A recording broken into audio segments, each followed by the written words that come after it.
சப்த கன்னிமார்கள் 7 பேர். செங்கலாவோ கல்லாவோ மணலாவோ எதில் நம்ம நினச்சி அவங்கள பிடிக்கிறோமோ அதில் அவங்க இருப்பாங்கங்கிறது நம்மளோட நம்பிக்கை. முக்கால்வாசி இந்த கிராமத்து சைட்லலாம் பார்த்தீங்கன்னா சின்ன சின்ன கல் மாதிரி நட்டு வச்சு கன்னிமார்கள்னு சொல்லுவாங்க. அந்த கன்னிமார்கள் 7 பேர்னா பிரம்மி, மகேஸ்வரி, கௌமாரி, வைஷ்ணவி, வாராகி, இந்திராணி, சாமுண்டி. இந்த 7 பேரும் வந்து பராசக்தியோட பராசக்தியினுடைய அருளால இது பண்ணவங்க தான். அவங்க வந்து கர்ப்பத்துல தரிக்காம பராசக்தியோட அருளால உருவானவங்க. அரக்கர்களை அழிக்கிறதுக்காக, அசுரர்களை அழிக்கிறதுக்காக பராசக்தி வந்து அவங்கள கர்ப்பத்துல இது பண்ணாம அவங்களுடைய அருளால உருவாக்கின அந்த கன்னிமார்கள் 7 பேர். அவங்க 7 பேர் வந்து 7 விதமான ஐஸ்வர்யங்களை கொடுக்குறவங்களா இருப்பாங்க.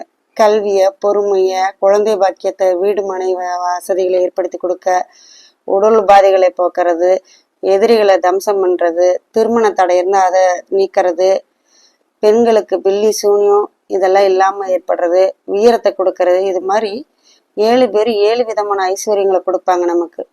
நம்ம மனமாற அவங்களுக்கு வேணும்னா நம்ம நல்ல அந்த 7 ஐஸ்வர்யங்களை பெற்று நம்ம சகல சௌபாகியத்தோட வாழ முடியுங்கிறது எங்களுடைய நம்பிக்கை. அதுக்காக முளைப்பாரி போட்டு ஆற்றுல கொண்டு போய் வச்சு முளைப்பாரி வச்சு மணலில் தான் நாங்கள் பிடிப்போம். மணலில் 7 சக்தி கன்மார்களாக நினச்சி 7 பிள்ளையார் மாதிரி பிடிச்சி அது மேலே மஞ்சள் குங்குமம் போட்டு பூ போட்டு மஞ்சள் தாலி சரடு போட்டு எல்லாம் வச்சு காதால கருகமணி வச்சு அப்புறம் தேங்காய் பழம் எல்லா பழ வகைகளை வாங்கி வச்சு தேங்காய் உடைச்சி சாமி கும்பிடுவோம். இதுதான் முறையாக செய்கிறது. இது காப்பரிசி செய்வோம். பச்சரிசி, வெல்லம், எள்ளு, தேங்காய், பொட்டுக்கல் இதெல்லாம் போட்டு காப்பரிசி அதுதான் பிரசாதமாக நாங்கள் அங்கே படைக்கிறது. இந்த பழ வகையெல்லாம் வச்சு காப்பரிசி வச்சு படைப்போம்.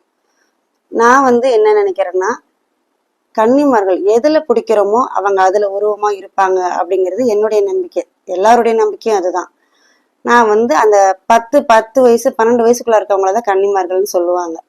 அதனால் அந்த 10-12 வயசுக்குள்ளே இருக்கிற குழந்தைங்களா பார்த்து அவங்க 7 பேர்த்த நிறுத்தி அந்த 7 குழந்தைங்களையும் நான் வந்து 7 தெய்வங்களா என் மனசார நினச்சி அந்த இதுக்கு என்னென்ன செய்யணும் அதே மாதிரி இவங்களுக்கு நலுங்கு, சந்தன நலுங்கு வச்சு மஞ்சள் குங்குமம் வச்சு அந்த குழந்தைங்க இப்போ வந்து பெண் குழந்தைங்க விருப்பப்பட்டு என்னென்னலாம் போடுவாங்களோ அதால் என் சக்திக்கு எவ்வளோ முடியுமோ அதையெல்லாம் வாங்கி வச்சு அவங்களுக்கு ஒரு ரவிக்க துணி வச்சு அதில் வெத்தலைப்பாக்கு, பூ, பழம், அவங்க உபயோகப்படுத்துகிற பொருள், வளையல், பாசி, பொட்டு இது மாதிரி என்னால் முடிஞ்சதெல்லாம் வாங்கி வச்சு அவங்களுக்கு கொடுத்து அவங்க கிட்ட நான் ஆசீர்வாதம் வாங்குவேன். அவங்க வந்து குழந்தைங்களா நான் நினைக்காம என்னுடைய மனதளவில் நான் அவங்கள தெய்வங்களா நினச்சி எனக்கு சகல ஐஸ்வர்யங்களையும் கொடுக்கணும் அப்படின்னு சொல்லி நான் அவங்கள்ட்ட ஆசீர்வாதம் வாங்குவேன்.